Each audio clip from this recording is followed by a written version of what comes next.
अस्सलाम वालेकुम। वालेकुम सलाम। क्या हाल है चाचा जी, ठीक हो? शुक्र है अल्लाह दा।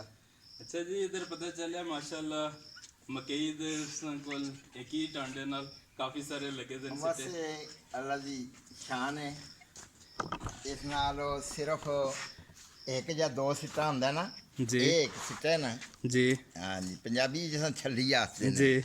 ये एक सिट्टा है, एक इसे तले लगे जांदा, दो सिट्टे होंदे ने। अच्छा ये एक ही सिट्टे विचों चार चार पांच पांच सिट्टे निकले दे ने। अच्छा माशाल्लाह, दसो हाँ, जी। ये देखे ना, एक इधर ने एक करीब तो दसो। दो त्रै चार ये पांच, अच्छा ठीक है। माशाल्लाह, सुभान अच्छा, अल्लाह। ये परले पासे भी ना, जी ये भी इसी तरह ही एक सिट्टा है ना।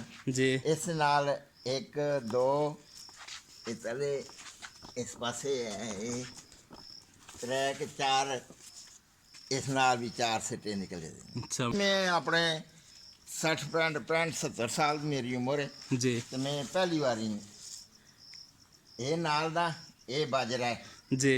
ये बाजरे दे ना उतों सिट्टा निकले दे। अच्छा अच्छा हाँ, ये बाजरा है। अच्छा। तो उन्हें सिट्टे किस टाइम तक तैयार हो जुलसन मुकम्मल? बस इस विचों तकरीबन ये तो जेड़ा है ना जी थोड़े दिहाड़े में तैयार हो जुलसी। अच्छा ये विचों ये दूए जेड़े ने ना, जी ये कोई नॉर्मल ने, ये कोई पूरे नहीं न। जी ये देखे ना, जी। ये जी भी दाने इस विचों निकले ना, तेरा पहली जिंदगी पहली बार ये देखे अच्छा जे इस तरह दा। चलो जी, इंशाअल्लाह सी सारी दुनिया को दसां कि असां दे घर इस तरह ते माशाअल्लाह अल्लाह ताला दी शान है। इस तरह दे सिट्टे छली असां दे घर इस जानी तरह एक लगे। टांडे